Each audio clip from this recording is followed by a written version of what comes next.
Migraine activate हो जाता है इन समर, तो वहाँ पे आपको प्रसारित पादोत्तानासन या इन्वर्जन्स हेल्प करते हैं। अगर हम लोग यही 2 आसन करते हैं हर रोज तो क्या ये काफी है? और भी बहुत सारे तरीके हैं। जैसे अभी किसी को मारने का मन कर रहा है तो आप उसे प्यार करने की कोशिश करोगे तो आपका मन जो है ना वहाँ पे कंट्रोल होगा। यही अंतिम उद्देश्य है। जब आपके थॉट्स कम हो जाते हैं, माइंड को फोकस करना पॉसिबल हो जाता है, तभी तो जो आप अभी रोग समझ रहे हो वो भी नहीं रहेंगे। एक केस है जिसके शादी के बाद 4 साल हुए थे, एकदम पतली थी वो, जो हम लोग जनरल प्रैक्टिस में आसन करते हैं, उसी में ही उसे कंसीव भी हो गया, नॉर्मल डिलीवरी भी हुआ। हमारे पास एक स्लो लर्नर था, 60% मार्क्स मिले थे प्री बोर्ड्स में, लेकिन बोर्ड्स में उसको अभी 92 आए। तो यू डिसाइड कि आपको एज बढ़ाना है या वेट कम करना है, लेकिन योगा के साथ अगर आपने किया तो आपका वेट भी कम होगा और आपका एज भी कम होगा। तो वहाँ पे आपको ठंडी में भस्त्रिका करना अच्छा है, लेकिन गर्मी में अगर आपने गर्म हो रहा है और आप और भस्त्रिका कर रहे हो तो आपका हीट बढ़ेगा। तो हम लोग उनको बोलते हैं कि पीरियड्स में तो जरूर आना चाहिए।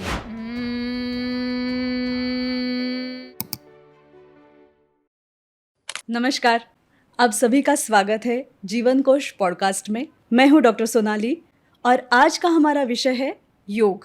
और हमारे साथ जुड़े हैं योग एक्सपर्ट और प्राणजीवा योगालय की सर्वेसर्वा समिधा कोकाटे जी। समिधा जी, आपका बहुत बहुत स्वागत है। धन्यवाद। आजकल तो हेल्थ के बारे में अवेयरनेस बढ़ रही है, लोग योग की भी बातें कर रहे हैं। हाल ही में हमने योगा दिन भी मनाया। हाँ।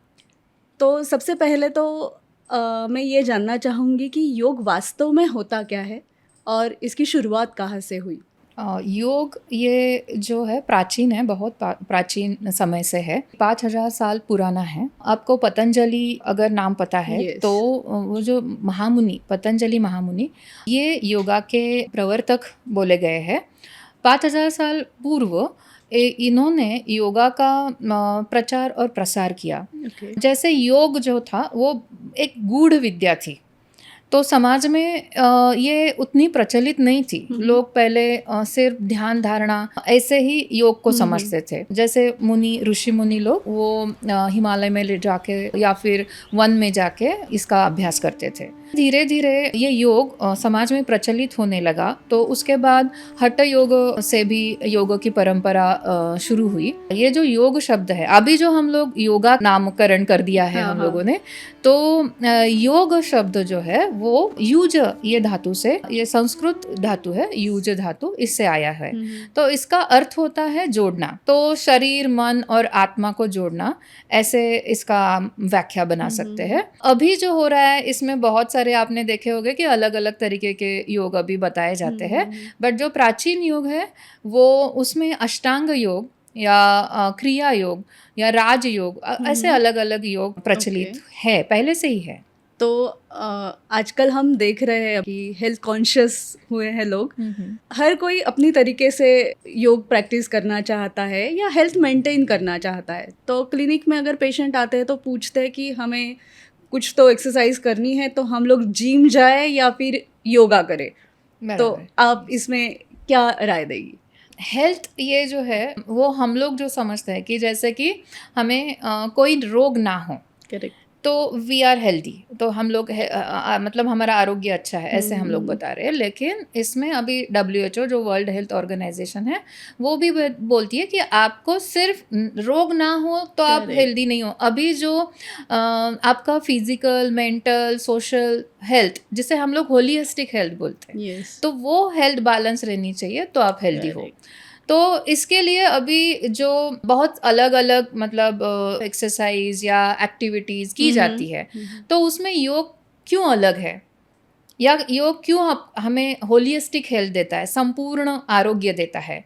जैसे कि इसमें हम लोग मन को भी लाते हैं, ना कि सिर्फ आपका शारीरिक तौर से एक्टिविटीज़ होता है, तो ये आपको मेंटल लेवल पे, आपके वाइटल लेवल पे भी लेके जाते हैं। योग जो है वो लेके जाता है। जैसे इसमें हम लोग ओवरऑल हेल्थ के लिए, होलिस्टिक हेल्थ के लिए, जैसे तैत्तरीय उपनिषद में एक पंचकोश का कंसेप्ट बताया गया है, जिसमें वो बोलते हैं कि आपकी अगर हेल्थ अच्छी होनी चाहिए तो पहले आप अपने ग्रॉस बॉडी से शुरू करो। तो उन्होंने जो पंचकोश बोले हैं, फर्स्ट है अन्नमय कोश, जिसे हम लोग अपना फिजिकल बॉडी बोलते हैं। दूसरा है प्राणमय कोश, जिसमें वाइटल बॉडी बोलते हैं। तो आपका जो सूक्ष्म लेवल पे हम लोग जाते हैं, अंदर और अंदर जाने की कोशिश करते हैं। तीसरा जो है मेंटल मनोमय कोश, जिसे हम लोग मेंटल बॉडी भी बोल सकते हैं। चौथा आता है विज्ञानमय कोश, जिसे हम लोग अभी इंटेलेक्चुअल बॉडी बोल सकते हैं। इसमें आगे आता है आनंदमय कोश, जिसे हम लोग कंप्लीट ब्लीस, मतलब आपका पूरा हेल्दी होना। सो ऐसे ही अगर हम लोग प्रोग्रेस कर पाए तो ऐसा एक लैडर है। तो आपकी जो अभी हेल्थ है उससे अगर आपको इम्प्रूव होना है तो ऐसे आपको लैडर चढ़नी होगी। अभी जैसे आपने बताया वैसे ही आयुर्वेद में भी स्वास्थ्य की व्याख्या ही बताई गई है कि प्रसन्न आत्मेंद्रिय मनः स्वस्थ इत्याविधीयते, मतलब इसमें यही बताया है कि स्वस्थ किसे कहा जा सकता है, तो जिसकी आत्मा, मन और इंद्रिय, जिसको हम शरीर कहते हैं, वो प्रसन्न हो, रोग से परे हो, तो वो इंसान स्वस्थ है, हेल्दी है। बराबर है। तो ये आप आयुर्वेदा अभी बोल रहे हो, मैं थोड़ा सा कनेक्ट करूंगी योगा और आयुर्वेद को कि जैसे ये इंडियन फिलोसॉफीज में जो ऑर्थोडॉक्स फिलोसॉफीज है, मतलब जो वेदों का अथॉरिटी मानते हैं, तो ऐसे 6 फिलोसॉफीज बताए गए हैं, जिसमें आता है सांख्य दर्शन, योग दर्शन, फिर उसके बाद आता है न्याय और वैशेषिक दर्शन आता है, और पूर्व मीमांसा और उत्तर मीमांसा। तो इसमें जो योग फिलॉसफी है, योग दर्शन, वो जो पातंजल योग सूत्र है, तो इसका भी बेस वेद ही है, और वेद में से ही आयुर्वेद जो उपवेदास में आया है। तो the knowledge which we are getting from this things, तो वो प्रमाणित नॉलेज है। तो वही अच्छा है कि आप वही फॉलो करेंगे तो उसके रिजल्ट्स तो जरूर मिलेंगे। ऐसा कुछ है कि बुजुर्गों ने योग नहीं करना चाहिए, या फिर जो बहुत सुकुमार इंसान है जिसको हम बोलते हैं, उन्होंने योग नहीं करना चाहिए, या स्पेसिफिक डिसीजेस हो अगर तो आपको योग नहीं करना चाहिए, ऐसे कुछ होता है? नहीं, ऐसे नहीं है, सबको योग करना चाहिए। इसमें से अलग अलग क्रियाएं जैसे है आसन प्राणायाम है, ध्यान धारणा है, तो ये सबके लिए अच्छी है, बच्चों से लेके बूढ़ों तक। और या जो भी आपने बोला कि जो भी हेल्दी है वो भी करना, उन्होंने भी करना चाहिए, या जो अनहेल्दी है, जिनको कोई प्रॉब्लम्स है, उनको भी करना चाहिए। जिनका हेल्थ है वो मेंटेन रहेगा, जो अनहेल्दी है वो फिट होने को उपाय हो सकता है उनके लिए। और जो जैसे बूढ़े लोग आपने बोला, या जो कुछ हिल भी नहीं सकते, तो ऐसे लोगों के लिए भी कुछ क्रियाएं बताई गई है योगा में। तो योग केवल एक्सरसाइज है या उससे भी बहुत कुछ है? उससे भी बहुत कुछ है, एंड इट इज़ मतलब नॉट ओनली एक्सरसाइज। वो एक्सरसाइज का नाम वैसे भी नहीं है। हम लोग पूरा जो 5 कोश मैंने बोले उसी पे काम कर रहे हैं। तो जैसे पहला आता है कि अन्नमय कोश, उसमें हम लोग पहले आसन की प्रैक्टिस है, अलग अलग शुद्धि क्रिया है जो हठ योग में बताई गई है, जिसमें से आपको पता होगा तो नेति, बस्ती, त्राटक, नवली, कपालभाति। तो इससे क्लींजिंग हो जाता है। हमारे शरीर में ऐसे बहुत मल होते हैं, मल होते हैं क्योंकि वो जो अंदर बहुत सारी संस्थाएं काम कर रही है हमारे शरीर में, तो पचन संस्था है उसमें से, या श्वसन संस्था है, तो उसमें से जो भी एक्शंस रिएक्शंस होती है, तो उसका जो मल है वो बाहर निकालने के लिए शुद्धि क्रिया बताई गई है योगा में। जैसे नेति बहुत सारे लोग करते हैं, नेति थोड़ा इजी है, सिंपल, आप घर में भी कर सकते हो। दूसरा कपालभाति है, उसमें वो भी अंडर गाइडेंस होने चाहिए, नहीं तो इसके भी एडवर्स इफेक्ट्स होते हैं। सो प्रॉपर गाइडेंस होने के बाद, मतलब मार्गदर्शन अच्छा होगा, तो ज़रूर वो जो क्रिया आप कर रहे हो उसके रिजल्ट्स भी आपको मिल जाएंगे, अच्छे होंगे। मतलब आजकल जो एक समाज मान्यता है कि अरे हम लोग सुबह उठ के योगा करते हैं, योगा मतलब एक कुछ आसनाज होते हैं या फिर कुछ बॉडी एक्सरसाइज होती है, तो उसी को योगा मान के हम लोग चल रहे हैं। तो it is not just exercise और आसनास, तो योगा ये के कनेक्शन अंदर है ना, जैसे मैंने बोला कि सब माइंड, बॉडी, ब्रेथ को जोड़ना है विथ सोल। तो इसमें आपको सिर्फ एक्सरसाइज नहीं है योगा तो मतलब। प्राणायाम भी इसके अंडर ही हाँ। आता है। ओके। हाँ, प्राणायाम जैसे मैंने एक दो मतलब जो पंचकोश देखे उसमें से सेकंड हम लोगों ने देखा था प्राणमय कोश, जो सूक्ष्म लेवल पे काम करता है। अंदर जाने के लिए आपका प्राण ही एक व्हीकल है, एक साधन है जिससे हम लोग अपने शरीर में जा सकते हैं। तो जो प्राण बाहर से आता है, मतलब हम लोग बाहर से ही लेते हैं ना, तो सांसें लेने के बाद अंदर जाती है सांसें, तो वो सांसें चैनलाइज करते हैं हम लोग। ऐसे हमारे शरीर में 72,000 चैनल्स है।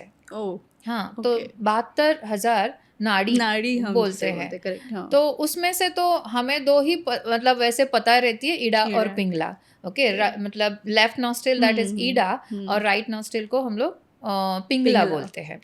तो इसमें से आपकी सांसें अंदर जाएगी और अंदर जाने के बाद हठ योगा के अनुसार वो जो आपका मूलाधार चक्र है उसके ऊपर एक कुंडलिनी शक्ति, मतलब जो हमारे अंदर की बाय बर्थ, हमारा जन्म से ही वो हमारे अंदर है, हर एक के अंदर है। तो वो शक्ति डॉर्मेंट रहती है, निद्रिस्त अवस्था में रहती है। उसे अगर जागृत करना है तो ये प्राणायाम हठ योगा में बताया गया है। दैट इज व्हाट जागृति, कुंडलिनी जागृति जिसे बोलते हैं। तो वो प्राणायाम से ही हो सकती है।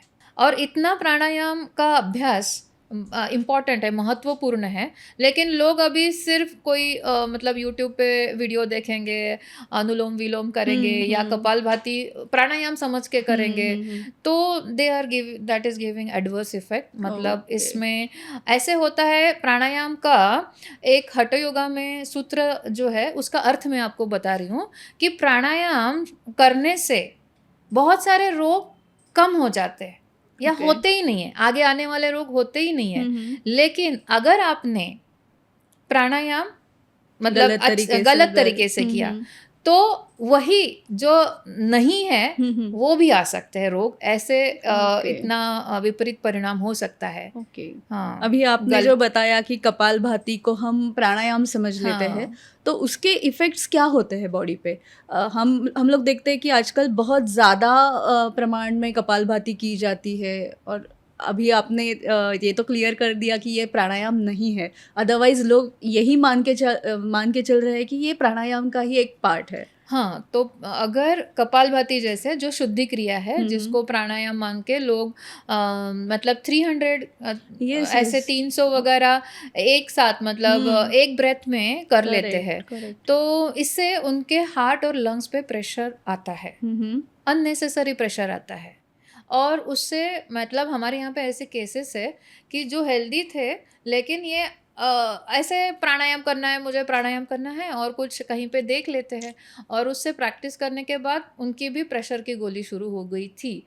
ऐसे थे। फिर हम लोगों ने जब हमारे पास आए तो हम लोगों ने वहाँ पे देखा, हम लोग पहले हिस्ट्री लेते हैं कि क्या क्या प्रैक्टिसेस आप लोग कर रहे हो, तो उसमें उन्होंने बता दिया कि इट इज लाइक मतलब मैं सुबह बहुत जल्दी उठता हूँ और पहले कपालभाति के 300 स्ट्रोक्स या 400 स्ट्रोक्स लगाता हूँ, तो उससे मेरा मतलब एब्डोमेन का एक्सरसाइज होता है, ऐसे उनको लगता है।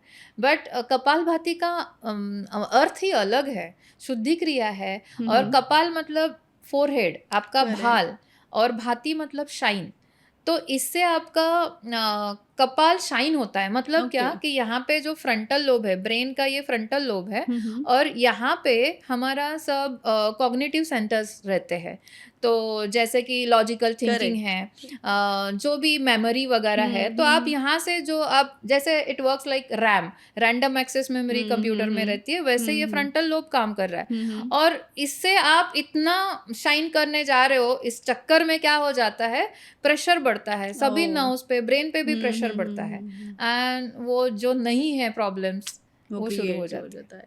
मतलब यही है कि पैथी या किसी भी चिकित्सा और थेरेपी का दोष नहीं होता है। गलती अपनी होती है, उसका तरीका सही होना चाहिए, नॉलेज प्रॉपर करके वो करना चाहिए। योग करने का कुछ उचित समय होता है या हम कभी भी कर सकते हैं? मतलब अभी हम देख रहे हैं कि हर कोई जल्दी में है, गड़बड़ी में है, तो कोई सुबह उठ के कर लेते हैं, कोई घर आने के बाद शाम में कर लेते हैं, या कोई जन तो रात में भी कर लेते हैं।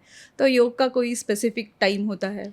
स्पेसिफिक टाइम है, सुबह और खाली पेट, ये स्पेसिफिक टाइम बताया गया है अभी। लेकिन बिकॉज ऑफ दिस लाइफस्टाइल हमें मतलब टाइम जब मिलता है तब हम लोग योगा करते हैं। बट उसमें से भी कुछ आपको अगर पॉसिबल होता है, जैसे मैंने बोला कि सुबह और खाली पेट, वैसे अगर आपको सुबह टाइम नहीं है तो शाम को लेकिन 4 घंटे का फास्टिंग होना चाहिए आफ्टर लंच समझो आप, या फिर आफ्टर लंच ही बेस्ट रहेगा। आफ्टर 10 o'clock अगर आप करना चाहते हो तो थोड़ा सा आपको भी वो देखना पड़ेगा कि आपका डिनर होने के बाद या उसके बाद डिनर लेने वाले हो तो इट विल बी डिस्टर्ब, मतलब उसका उतना इफेक्ट नहीं मिलेगा आपको। तो पहले तो ये बात समझ लेनी चाहिए कि सुबह और खाली पेट सबसे अच्छा है समय। और अगर नहीं होता है तो आप दोपहर में लंच के बाद 4 घंटे। आयुर्वेद में हम कहते हैं कि आप ब्राह्म मुहूर्ते उत्तिष्ठित, मतलब ब्राह्म मुहूर्त में आपको उठना है, तो आपका जो लाइफ साइकिल है और आपका हेल्थ है वो अच्छी तरीके से मेंटेन होता है। और उसके बाद आपको व्यायाम करना है, ऐसे हम कहते हैं, आपकी प्रातः विधि जो है उसके बाद। तो इस समय में अगर हम योगा करें तो उसका लाभ ज़्यादा मिल पाएगा। हाँ, सच में यही बोला गया है कि ब्रह्म मुहूर्त पे योगा का अभ्यास होना चाहिए। और ब्रह्म मुहूर्त मतलब वो जो है सनराइज के मतलब सूर्योदय के पहले 1.5 घंटा। तो जैसे कि आप देखोगे तो 4 to 5:30 ऐसे टाइम है। तो उसमें से भी अगर आप देखें तो जैसे अभी हर एक जगह का सनराइज मतलब सूर्योदय अलग अलग रह सकता है और वहाँ का वेदर भी अलग अलग रह सकता है। तो बिफोर सनराइज मतलब सनराइज सूर्योदय के पहले अगर आपने योगा का अभ्यास किया तो तब हवा भी अच्छी रहती है, ऑक्सीजन ज़्यादा रहता है हवा में, और सराउंडिंग्स में शोर भी इतना नहीं रहता जो 6 o'clock के बाद सब एक्टिविटी शुरू हो जाती है सबकी। तो वैसे आपको एक सूदिंग एटमॉस्फेयर मिलता है। उसके साथ ही हम लोगों का पेट खाली रहता है, जैसे कि आप पूरा नाइट का फास्टिंग रहेगा आपका, तो उसके लिए और कुछ करने की ज़रूरत नहीं होती। और मैं और बोलूँगी कि आपको ब्रह्म मुहूर्त पे भी अगर कोई योगा की प्रैक्टिस करनी है, जैसे आप धारणा ध्यान या प्राणायाम कर रहे हो, तो बिफोर दैट शौच भी होना चाहिए, उसके पहले शौच होना चाहिए। जैसे कि स्नान वगैरह करके आप अगर ये क्रिया करें तो और आपका मन भी उसके लिए प्रफुल्लित रहेगा। अच्छा, तो स्नान के बाद आपको योगा करना चाहिए। हाँ। अभी आपने बताया कि हर जगह का क्लाइमेट भी अलग होता है, क्लाइमेट के हिसाब से योगा में चेंज करना चाहिए। जैसे अभी हम लोग प्राणायाम लेते हैं तो उसमें 8 कुंभक बताए गए, अलग अलग 8 तरीके के प्राणायाम हठ योगा में बताए गए हैं। तो उसमें से मैं एग्जांपल देती हूँ शीतली और शीतकारी। जो आप ठंडे वेदर में करोगे तो क्या होगा, उससे और आपका बॉडी का टेम्परेचर कम हो जाएगा। तो वहाँ पे आपको ठंडी में भस्त्रिका करना अच्छा है। लेकिन गर्मी में अगर आपने गर्म हो रहा है और आप और भस्त्रिका कर रहे हो तो आपका हीट बढ़ेगा। लेकिन वही भस्त्रिका अगर आप कहीं हाइकिंग के लिए जा रहे हो, मतलब थोड़ा सा वहाँ पे ठंडा है, जैसे कि मनाली या कहीं और लेह लद्दाख में जा रहे हो, तो वहाँ पे ठंडा है तो आप भस्त्रिका करो। अच्छा, तो आपका बॉडी टेम्परेचर मेंटेन रहेगा। तो ये प्राणायाम के बारे में हो गया। वैसे ही कुछ आसनास के बारे में भी होता है, या आसनास हम जनरली कहीं पे भी किसी भी वेदर में कर सकते हैं, या फिर ड्यूरेशन है उसका कुछ? हाँ, आसनास में भी है। जैसे थोड़े से फास्ट वाले, या आप कोई भी जैसे सूर्य नमस्कार भी है, वो गर्मी के टाइम करने की ज़रूरत नहीं रहती, बॉडी ऑलरेडी वार्म रहता है। हाँ, तो जो प्राइमरी मूवमेंट्स करते हैं हम लोग, प्रिपरेटरी मूवमेंट्स करते हैं, उसकी इतनी ज़रूरत नहीं रहती। जब आप वही ठंडी में कर रहे हो तो वहाँ पे आपको थोड़ा सा वार्म करना, थोड़ा सा लूजनिंग एक्सरसाइज करना ज़रूरी रहता है। और आसन भी वैसे ही है, जैसे कि आप अगर थोड़े बैक बेंडिंग के आसन आप ठंडी के सीजन में करोगे तो आपका रीप केज ओपनिंग होने के लिए अच्छे रहते हैं वो आसन। और गर्मी में भी वो आसन अच्छे ही रहते हैं, लेकिन उसका ड्यूरेशन फिर हमें देखना पड़ेगा। गर्मी में जितना आप लॉन्ग ड्यूरेशन के लिए वो आसन करोगे, होल्ड करोगे, तो उसके इफेक्ट्स और मिलेंगे। जैसे कि हमें अपना ब्रेन क्वाइट होने के लिए उसकी मदद होती है, जैसे प्रसारित पादोत्तानासन है, तो उससे भी आपका ब्लड सर्कुलेशन टुवर्ड्स हेड बहुत अच्छा होता है। तो आप ज़्यादा देर तक अगर प्रसारित पादोत्तानासन करोगे तो उसमें और मतलब जैसे किसी किसी को सन स्ट्रोक होता है या माइग्रेन एक्टिवेट हो जाता है इन समर, तो वहाँ पे आपको प्रसारित पादोत्तानासन या Okay. इन्वर्जन्स हेल्प करते हैं, Okay. या फिर अपना सर्वांगासन भी हेल्प करता है, इन्वर्जन्स हेल्प करते हैं। वो ठंडी में आपको ज़्यादा एक्टिव, मतलब जैसे कि ज़्यादा स्ट्रेचिंग वाले आसन्स है, या फिर बैक बेंडिंग वाले या ट्विस्टिंग वाले आसन्स, वो ज़्यादा हेल्प करते हैं। तो आपके हिसाब से परिपूर्ण आसन और परिपूर्ण प्राणायाम कौन सा है? परिपूर्ण आसन, शीर्षासन इज द किंग ऑफ आसनास, तो वही परिपूर्ण है, क्योंकि एक तो टॉपसी टर्वी पोज रहती है, head down and legs up ऐसे रहता है, तो ब्लड सप्लाई, बहुत सारे बेनिफिट्स है उसके। ओके, तो हर किसी को ये रोज करना चाहिए?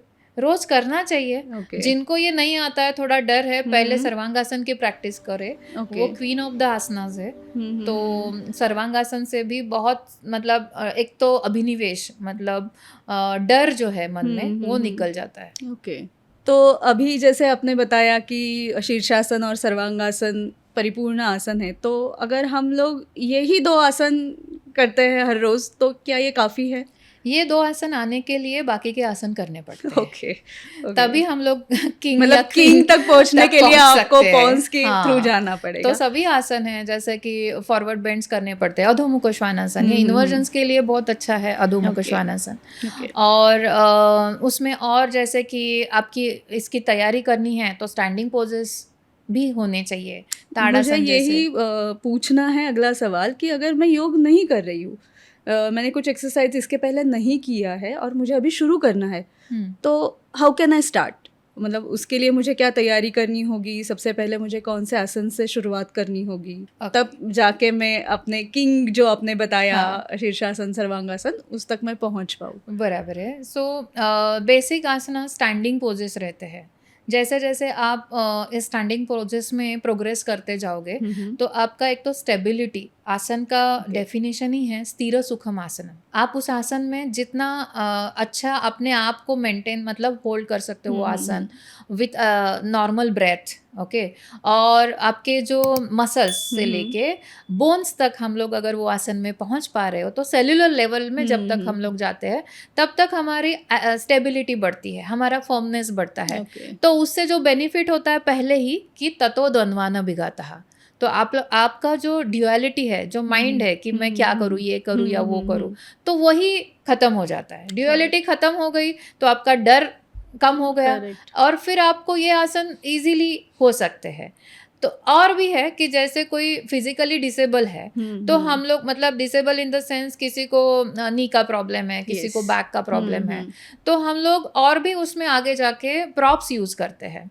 जैसे आपने अगर शीर्षासन ही देखा, तो किसी किसी को थोड़ा डर रहता है कि शीर्षासन कैसे करे, कुछ सपोर्ट मिलता है तो वो उनको हम लोग एक्सपीरियंस तो दे सकते हैं ना, कि इस आसन में आपको ऐसे फील होने वाला है।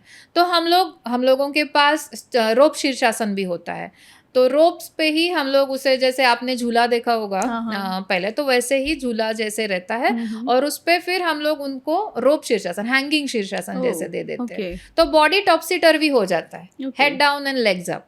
तो उसमें वो उनको आइडिया आ जाता है कि अरे हाँ, ये आसन मैं कर सकती हूँ, मैं कर सकता हूँ। उसके बाद और भी बहुत सारे तरीके हैं शीर्षासन करने के भी। वॉल सपोर्ट से कर सकते हैं, शीर्षासन का स्टैंड आता है, चेयर पे कर सकते हैं, बहुत अलग अलग तरीके हैं। और आसन, मतलब शीर्षासन के भी 2-3 प्रकार है, हम लोग विदाउट सपोर्ट भी करते हैं। तो ये धीरे धीरे जैसे आपकी प्रिपरेशन होती जाएगी, वो वाले भी आसन आपको आने लगते हैं। अच्छा, तो बाय सपोर्टिव मेजर्स आप सपोर्ट यूज करके भी आसनास कर सकते हैं। हाँ, जब तक आप उसमें अच्छी तरीके से तैयार नहीं हो नहीं जाते। तो क्या होता है, डर रहता है ना कि शीर्षासन मतलब head down and legs up, इसमें क्या होगा, करेक्ट, कैसे मैं उसमें होल्ड कर सकती हूँ, या कैसे मेरा मतलब मेरा बॉडी स्टेडी रहेगा क्या।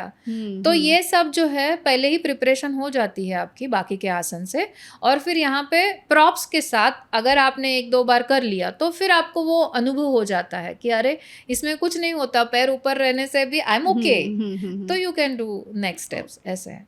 आपने शुरुआत में ही बताया कि योगा इज रिलेटेड टू मन और आत्मा, इस सभी अंगों का विचार योगा में आता है।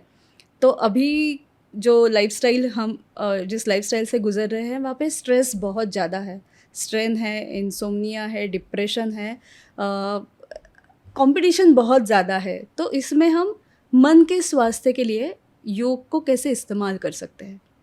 योगा के सभी अंग स्ट्रेस कम करने के लिए मदद ही करते हैं। हम्म। तो हम लोग, जैसे मैंने फिर से वही बोला है कि वो पंचकोश का कंसेप्ट हम लोग आज देख रहे थे।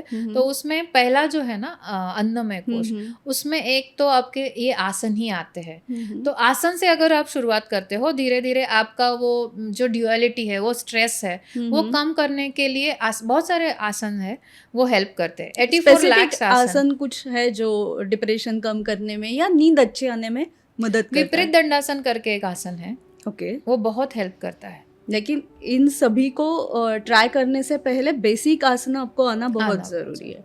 ओके, उसके बाद ही हम लोग ये ट्राई कर सकते हाँ, हैं।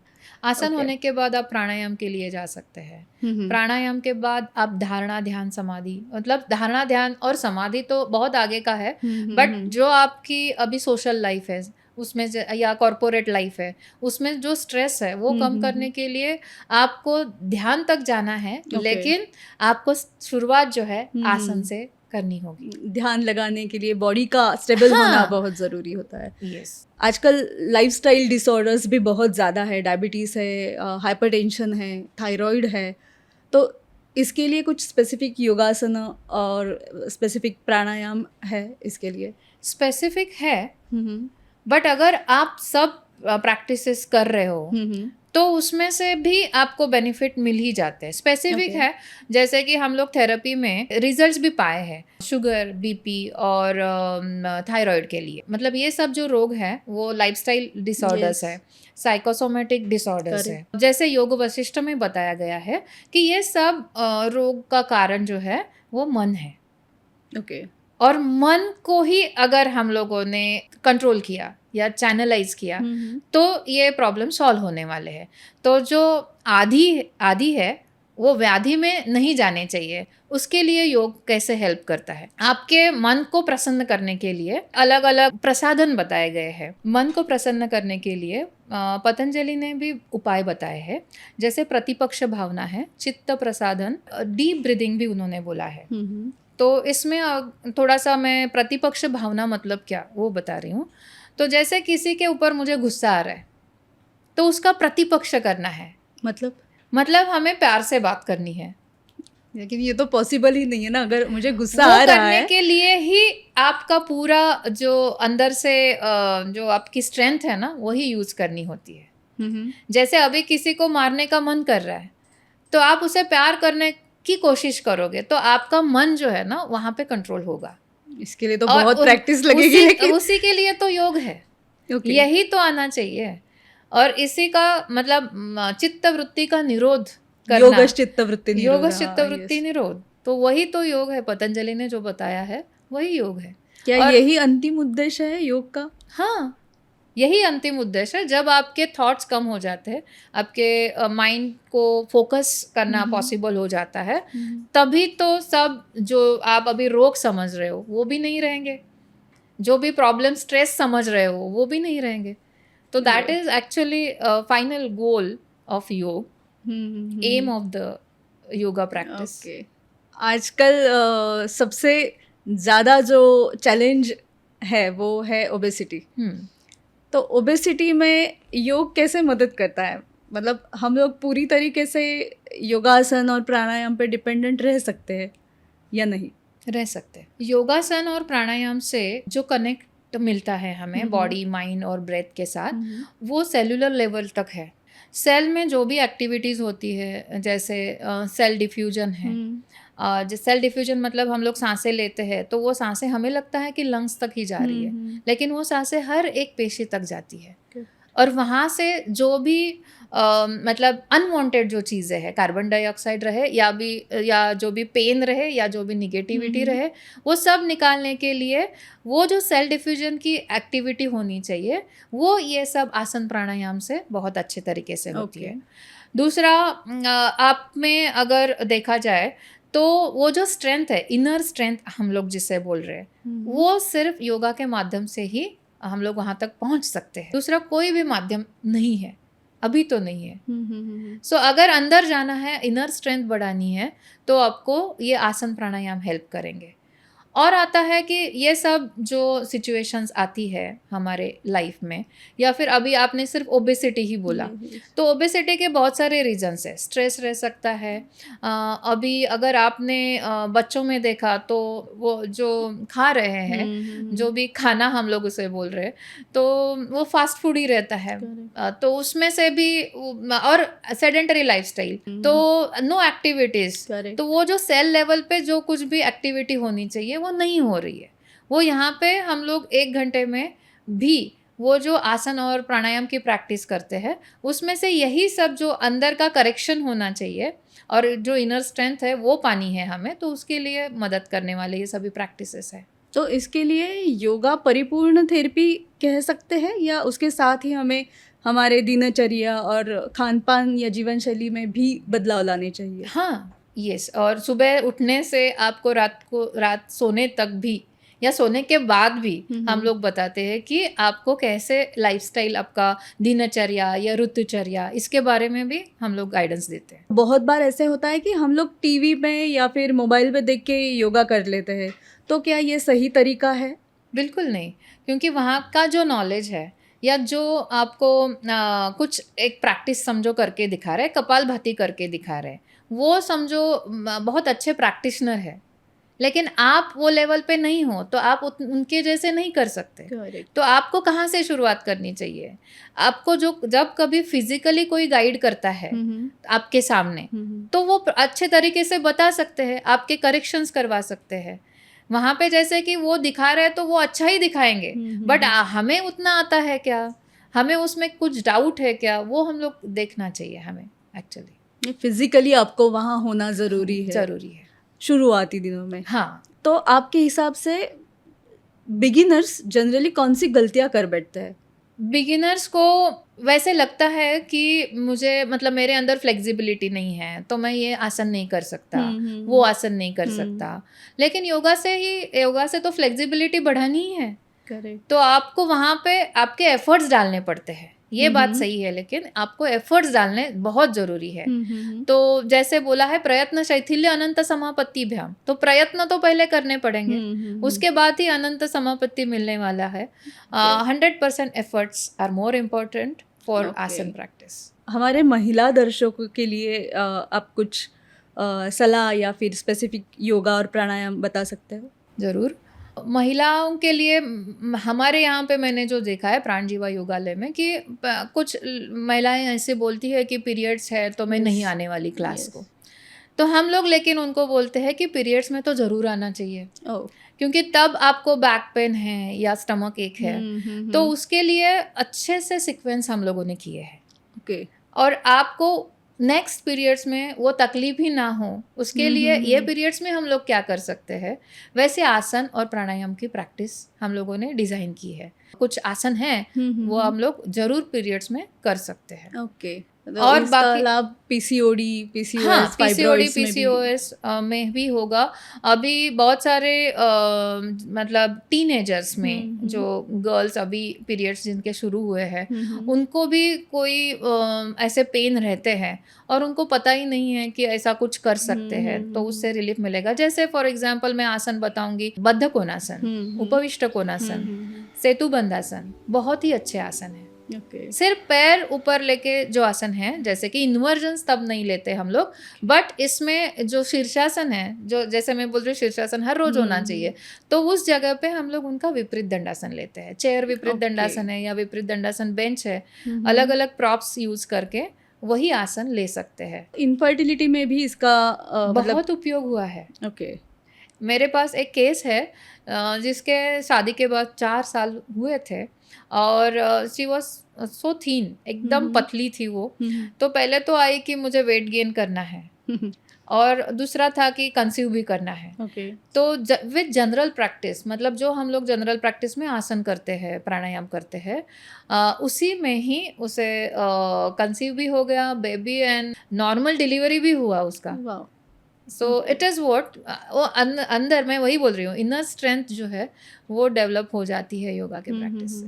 स्टूडेंट फेज में हम लोग योगा को कैसे इस्तेमाल कर सकते हैं? मतलब मेमोरी इन्हांसमेंट हो या एक अंदरूनी स्ट्रेंथ होनी चाहिए स्टूडेंट्स के बीच में? वापस मैं वही बता रही हूँ कि सब प्रैक्टिसेस बहुत इम्पोर्टेंट है। कोई भी आसन, मतलब ऐसे नहीं बोल सकते कि यही आसन कर लो आप हर रोज। जैसे एक शुगर के लिए बोलते हैं कि आप वज्रासन में बैठ जाओ हर रोज, खाने के बाद भी वो आसन कर सकते हैं। लेकिन आप मेमोरी इंप्रूव करने के लिए बोल रहे हो, तो जो सभी आसन, स्टैंडिंग पोजेस है, सिटिंग पोजेस है, रिलैक्सिंग पोजेस है, बैक बेंडिंग है, इन्वर्जन्स है, सभी आसन उनको करने चाहिए। तो मेमोरी के लिए जो बैक बेंडिंग के आसन हैं ज़्यादा हेल्प करते हैं, जिसमें आपका blood flow towards your brain अच्छा रहता है, from heart to the brain. तो वो वाले आसन से बहुत फ़ायदा मिला है। अभी मेरे पास वो भी एक एग्जांपल है कि हमारे पास एक स्लो लर्नर था, 10th में था, अभी 60% मार्क्स मिले थे प्री बोर्ड्स में। ओके। लेकिन बोर्ड्स में उसको अभी 92 आए हैं। स्लो लर्नर, बहुत कंप्लेंट्स आती थी, लेकिन उसने जब एग्ज़ाम भी थी ना बोर्ड्स की, तभी भी क्लास किए। ओके। हाँ, इवनिंग, मतलब वो दिन में एग्ज़ाम को जाता था, इवनिंग में क्लास को आता था। तो अभी उसके अच्छे रिजल्ट्स आए हैं। तो yes, we can do. Blood circulation बहुत अच्छा होता है, और जो मैं बोल रही हूँ सेलुलर लेवल तक जाना पॉसिबल हो जाता है विथ योगा प्रैक्टिस।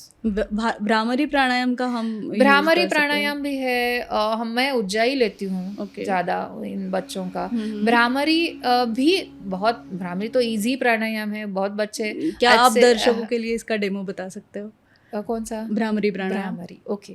भ्रामरी में आपको कोई भी कंफर्टेबल आसन या मेडिटेटिव पोस्चर जो हम लोग बोलते हैं वैसे बैठना है। जिनको चेयर पे बैठ के करना है वो भी कर सकते हैं। और इसमें एक क्षणमुखी मुद्रा करके है, वो यूज़ होता है, मैं वो भी दिखा देती हूँ। तो पहले आपके कान जो है वो ये अंगूठे से बंद किए जाते हैं, ठीक है। फिर माउथ ऐसे, ये जो लिटिल फिंगर और रिंग फिंगर है उससे माउथ बंद होता है। ये जो मध्यमा है इससे आपकी नॉस्ट्रिल्स बंद होगी, हल्की सी बंद करनी है। और फिर ये जो तर्जनी है इससे आपके आँखों को बंद करना है। बिल्कुल कोई दबाव नहीं होना चाहिए। और आपके शोल्डर्स को रोल बैक करते हुए आपकी कोहनियाँ जो है जितना वाइड कर सकते हैं उतना वाइड कर लीजिए, और इससे आपका रिब केज ओपन होगा। अभी आपके नाक से आपको इनहेल करना है, दोनों नॉस्ट्रिल से, और जब एक्सहेल कर रहे हो तो हमिंग भी साउंड आना चाहिए।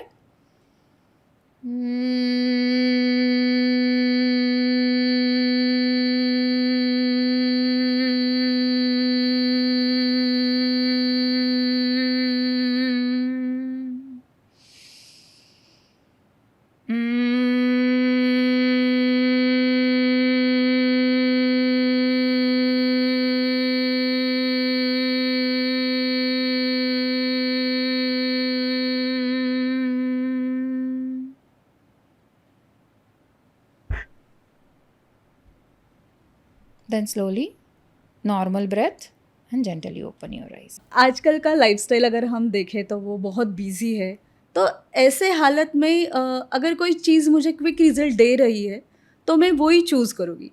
तो ऐसे हालत में मैं योगा क्यों चूज़ करूँ? मैं एक ही सेंटेंस बता देती मतलब हूँ रिजल्ट आपको। तो जल्दी चाहिए हमें। हाँ। तो मैं वही चूज़ जैसे करूँगी। एग्जांपल लेते हैं, ओबेसिटी है और आप बहुत सारे क्विक फिक्सेस अभी मार्केट में अवेलेबल है, तो हम लोग बोलते हैं आप ले लो, आपको वहां से 20 या 30 केजीज वेट कम हो जाएगा। लेकिन आपको 20-30 ईयर्स से ज़्यादा एज मिलेगा। तो यू डिसाइड कि आपको एज बढ़ाना है या वेट कम करना है। लेकिन योगा के साथ अगर आपने किया तो आपका वेट भी कम होगा और आपका एज भी कम होगा। Okay, so you decide. ये डबल बेनिफिशियल है। यस। ये सब सुनने के बाद मुझे बहुत ज़्यादा उत्सुकता हो रही है कि आपकी योगा की जर्नी कैसे शुरू हुई? क्या आप पहले से यही चाहती थी? नहीं, मैं पहले से तो कंप्यूटर इंजीनियरिंग, आईटी इसमें जॉब कर रही थी, और उसी में फिर शुरू हो गया। जैसे स्ट्रेस के कारण रहे या ज़्यादा सिटिंग आवर्स, स्टैंडिंग आवर्स ऐसे ज़्यादा रहते थे, तो उसमें मेरा लोअर बैक पेन शुरू हो गया, और फिर मैंने खुद योगा क्लास ज्वाइन की। ओके। तो उसमें मुझे तो सॉल्यूशन मिल ही गया। फिर मैंने थोड़ा और नॉलेज जानने के लिए उसी में कुछ कोर्सेज शुरू कर दिए। तो उसमें से पहला मैंने योग शिक्षक किया और फिर योग विशारद टिळक महाराष्ट्र विद्यापीठ से कर लिया। फिर और अच्छा नॉलेज होने लगा, बहुत सारे केसेस वहाँ पे दिखाई दे रहे थे, हैंडल कर रहे थे हम लोग।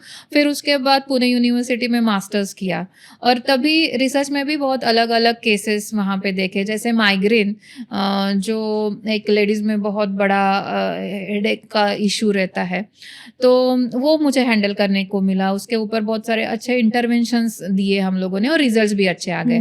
तो फिर यही ये जो खुद के लिए तो रिजल्ट्स मिले ही, खुद के लिए सॉल्यूशन मिल गया, लोगों के लिए भी सॉल्यूशन मिल रहा है, ये देख के फिर मैंने मेरा भी एक योगा का जो स्टूडियो है, योग स्टूडियो, वो शुरू कर दिया, जो प्राणजीवा योगालय है। और वहाँ पे भी मैं यही अभी प्रैक्टिस कर रही हूँ कि लोगों को इसमें योगा से बहुत सारा जो क्यूअर बोल सकते हैं हम लोग, वो करने की कोशिश कर रहे हैं हम लोग यहाँ पे। समिधा जी, आपसे मिलके बहुत ज़्यादा खुशी हुई, बहुत ही अच्छी तरीके से हमें समझाया, आपका बहुत बहुत धन्यवाद।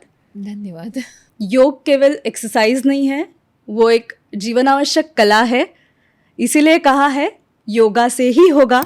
तो योग को ज़रूर अपनाइएगा, स्वस्थ रहिएगा, हंसते रहिएगा। धन्यवाद।